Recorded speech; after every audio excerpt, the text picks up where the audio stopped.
fat, seeing yourself bigger than you really are, and wanting more than anything to lose weight, you shouldn't worry about that when you're only a teen, but many do. 95% of people with eating disorders are between the ages of 12 and 25. 50% of girls are between the ages of 11 and 13 see themselves as fat, and 80% of 13-year-old girls have attempted to lose weight. Did you know 80% of American women are dieting and millions are suffering from eating disorders? The most common eating disorders are anorexia nervosa. Those with anorexia restrict the amount of food they eat and sometimes eat nothing at all. There's binge eating. Those with binge eating disorder consume large amounts of food in a typical short period of time. And there's bulimia nervosa. Those with bulimia often eat high-calorie foods and proceed to purge or vomit what they have eaten. How do eating disorders start, and what are they caused by? Well, keep listening and you'll find it.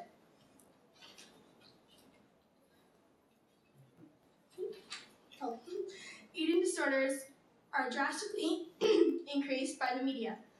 The problem is that many teens choose actresses, models, and other stars as their role models. People think, am I supposed to look like that? No, you're not. Most models themselves have eating disorders, and some get photoshopped to look thinner. All the ads on TV make teens want to lose weight, but when you're a teen, you can't get into healthy dieting programs like Weight Watchers.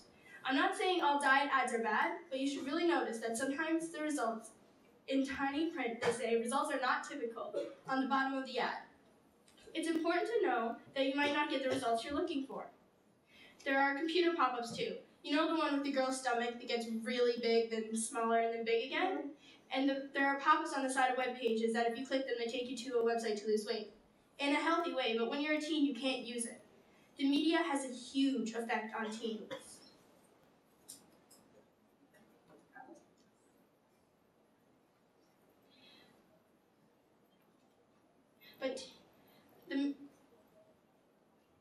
But they don't even know it. But teens can't use diet advertisements because they're too young, which causes them to find other ways to lose weight, which can lead to anorexia, binge eating, or bulimia. Starting diets at a young age tends to lead to more eating problems than older people who diet.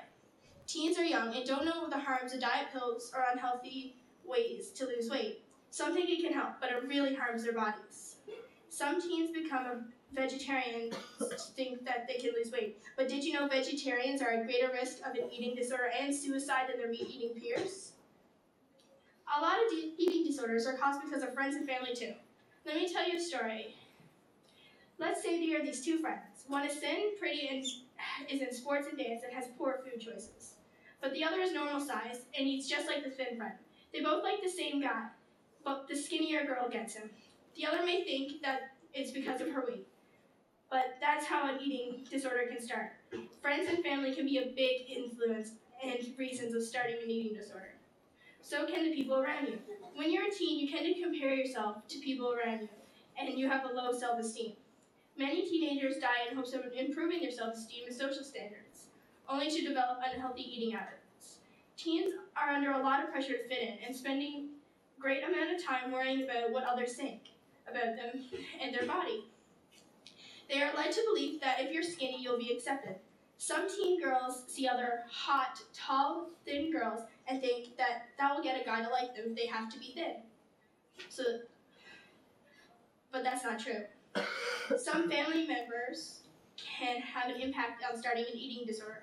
For example, a parent's rude comment directed towards the imperfect body type, sexual abuse, overwhelming responsibilities placed on the child, emotionally supporting the parent, and divorce, a bad relationship among parents, can all cause eating disorders. Eating disorders can be very devastating, not only to the person struggling with the disorder, but also to friends and family members. When someone in a family has an eating disorder, it can come very easily for the family to forget about the important people and focus all their attention on the one with the disorder. Many people who have eating disorders are in denial, and oftentimes their loved ones are in denial too. Here are some common signs you should watch out for. Dramatic weight loss. It's important to note that everyone with an eating disorder won't appear too thin, so don't rely on this as the main symptoms. Refusal to eat, denying they're hungry or making up excuses to eat. Frequent trips to the bathroom immediately following meals. Excessive exercise. Preoccupation with food. Obsessively counting calories and fat content of food.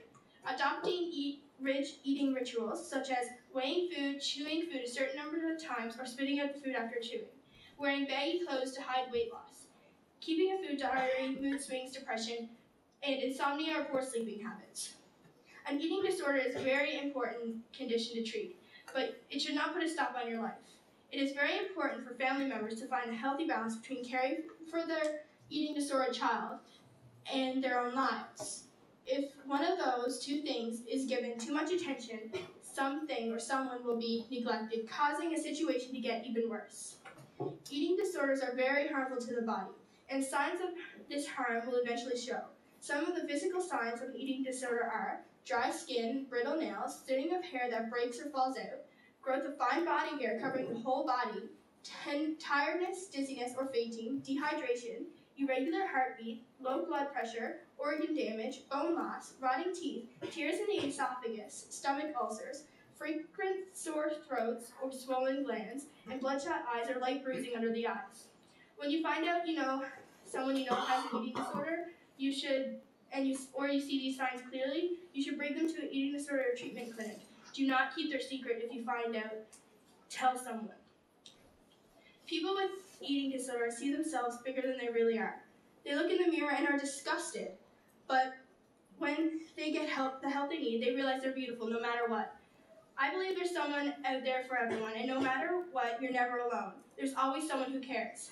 Some people with an eating disorder think they're always alone and no one cares. They're truly not. If you have an eating disorder or know someone who does, please ask for help. Please ask for help or get them help.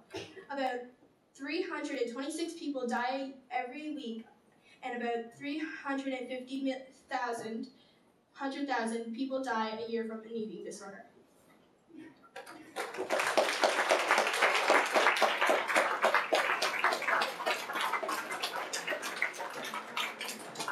Great work. Thanks, Morgan. Good job. Excellent. See, now that wasn't so bad, was it? Great job. Next up, we have Megan Penny from 9A, and her topic is hate crimes. Let's give her a hand.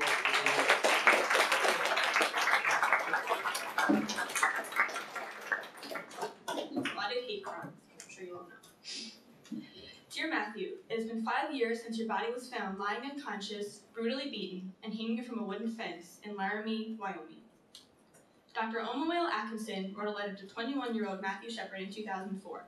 He was murdered in 1998 based on his sexual orientation. Hate crimes, by definition, are committed on a person belonging to a group that somebody has a strong prejudice or bias against, such as Muslims, blacks, gays, and many others. Because of this overwhelming bias, the crimes are very impersonal, and Statistics Canada states, the perpetrators of these crimes tended to be strangers to their victims.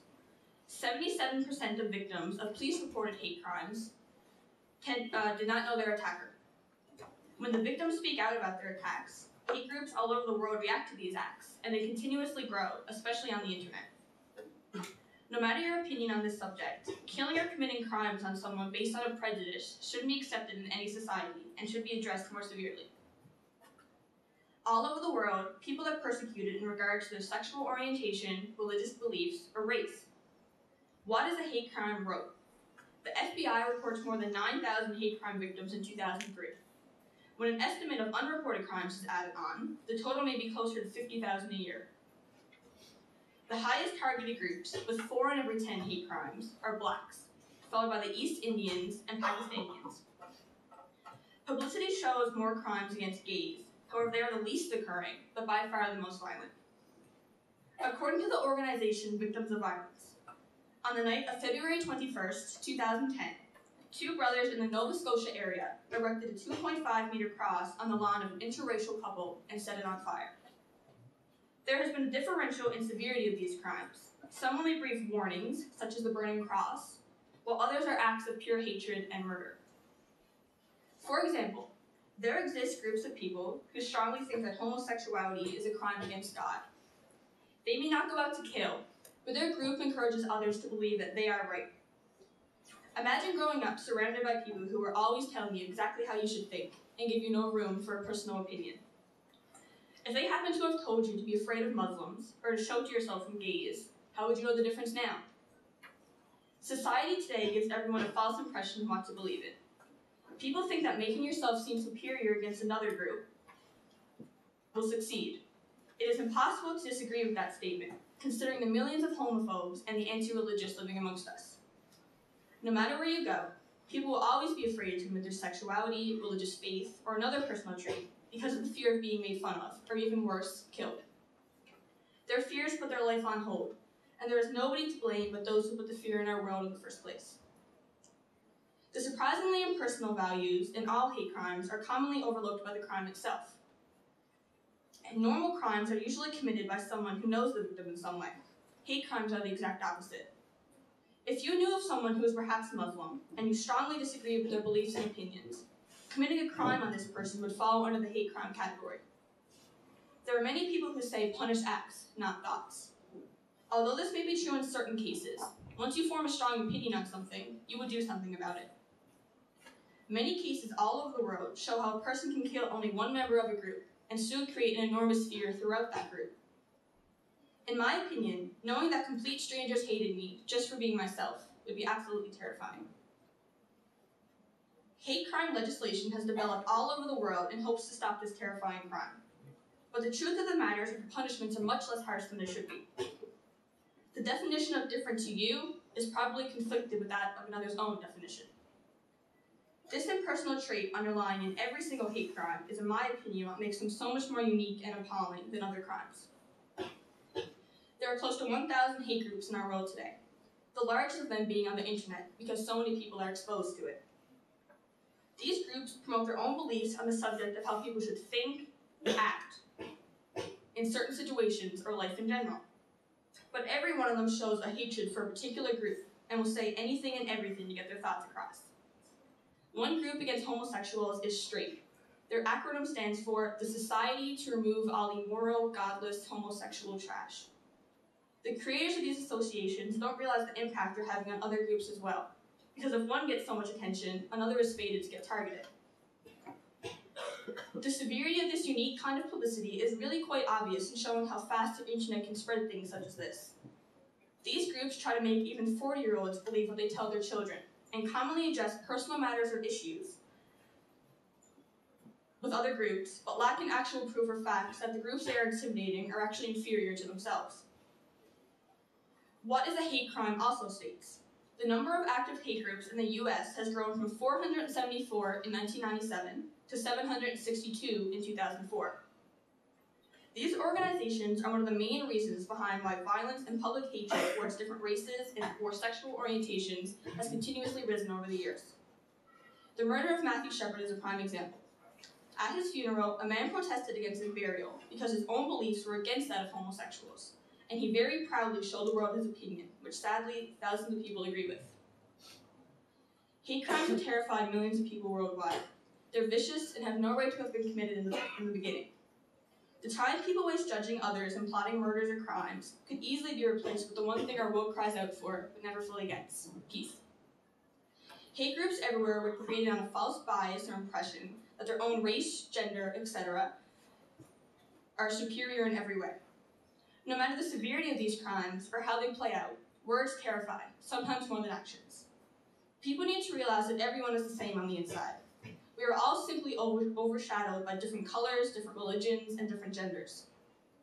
As Dr. Onoil Atkinson concludes her letter to Matthew Shepard, she writes words that are much too real for anybody to accept. What will be remembered, Matthew, are the people who sat by and watched injustice happen and said nothing.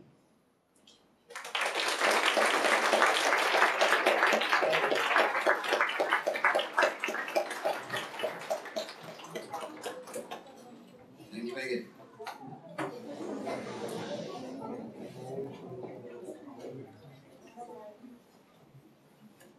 Good job. All right. So we're ready for our next presenter. Let's welcome Jenny Brace from 9-9.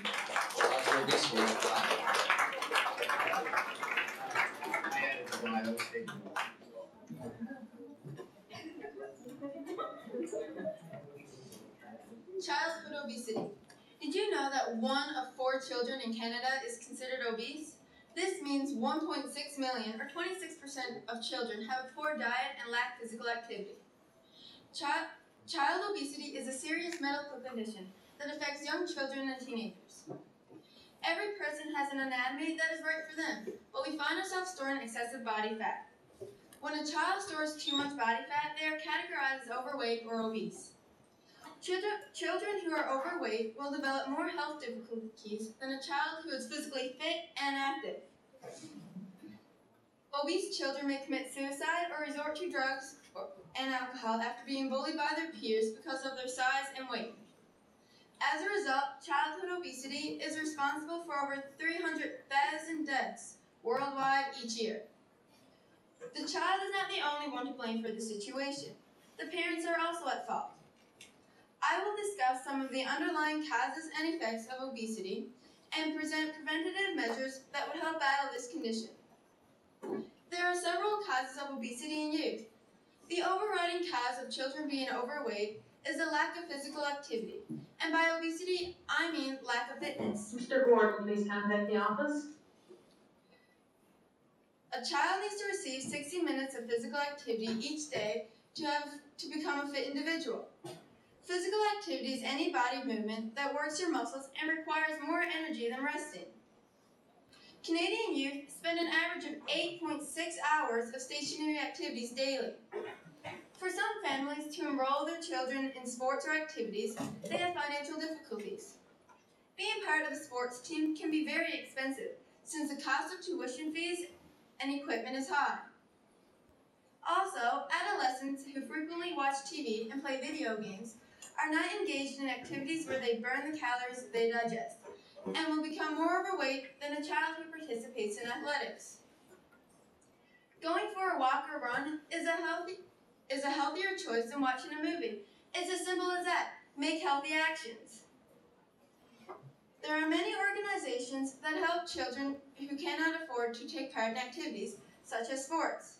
Some of these include Girl Guides of Canada, Boy Scout Movement, and YMCA or YWCA, to name just a few.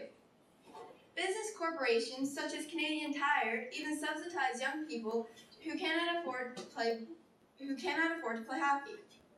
These groups are certainly helping to fight obesity and helping to get young children moving again. Another cause of corpulence or obesity is unhealthy food choices and eating habits. Young teenagers will eat a large amount of junk food, which is high in calories and may not be high in nutrition. For example, sugar, sweetened beverages, and baked goods. These types of foods will cause the child to become more rotund. Healthier foods, such as fresh fruits and vegetables, are definitely more expensive than fast foods like McDonald's. Families who have a low income might find it challenging to afford the healthier food choices and purchase the cheaper meals which are bad for your health and cause obesity. On the bright side, McDonald's and Subway have developed low-fat menus which give us a choice of healthier foods. If we also choose to frequent these fast food restaurants occasionally, weight gain will be minimal or non-existent. A further cause of children's obesity is parents' influence. Traditionally, in Newfoundland, parents teach their children to finish eating each meal before leaving the table. If a child has had more, the child is not permitted to leave the table before their plate is empty. If a child has had more than enough food, but still has food left on his or her plate, then they are forced by the parents to complete the entire meal, even though the child is already full. An easy way to solve this problem is to take small portions of food instead of overloading your plate with large amounts. This way, parents have a positive impact upon their children's eating habits. In many families, both parents work. In such families, there is a strong tendency to eat fewer home-cooked meals and more takeouts, which are laced with fats that lead to obesity. Cooking your own meals the night before can make eating healthy a much easier and faster way.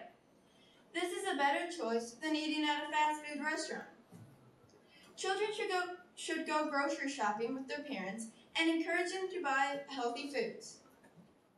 If parents can create an environment where healthy eating and physical activity is important, then the child is at a lower risk of becoming obese. Children and adolescents who are overweight may develop serious health problems. These issues that a child can develop will have a negative impact upon their life. This includes a disease or hormone disorder such as Prader-Willi syndrome and Cushing syndrome. Cushing syndrome is when your body is exposed to a high level of hormone cortisol. Prader-Willi syndrome is a condition that affects many parts of the body. Both these syndromes are caused by obesity. Type 2 diabetes mellitus is the most prevalent form of diabetes, which may occur when your body stores needless body fat. Also, liver disease and bone and joint problems, fatigue, high blood pressure, and elevated cholesterol are just a few of the results from childhood obesity. Having a healthy diet and being physically active will limit and even prevent health difficulties from occurring. Social problems may also evolve from children who struggle with fitness. The overweight youth do not relate to others in a normal way and are shunned by children who are in a healthier weight class. Their size and weight does not physically permit these adolescents to participate in physical activities such as sports. Consequently, they may have fewer friends and unhealthy relationships.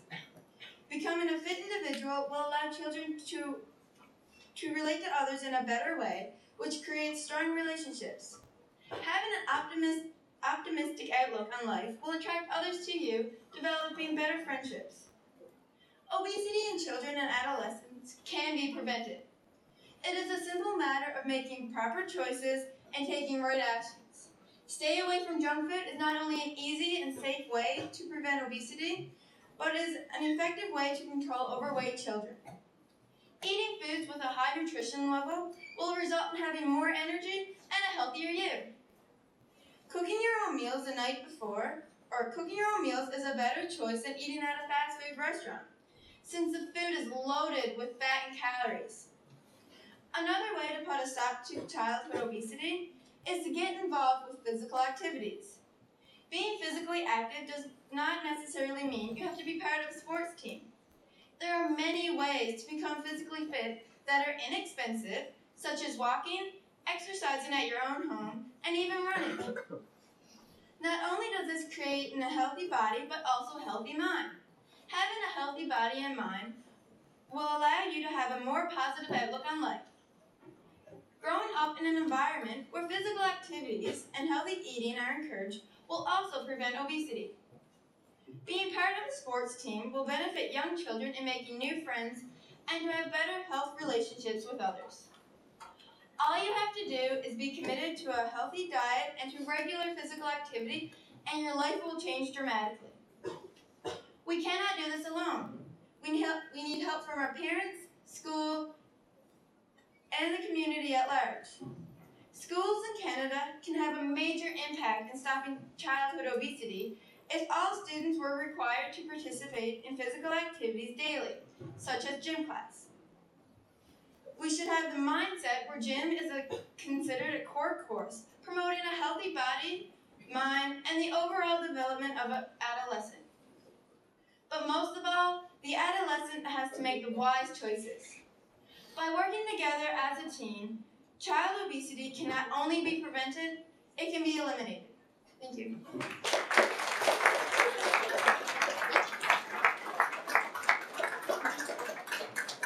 Thanks very much, Jenny.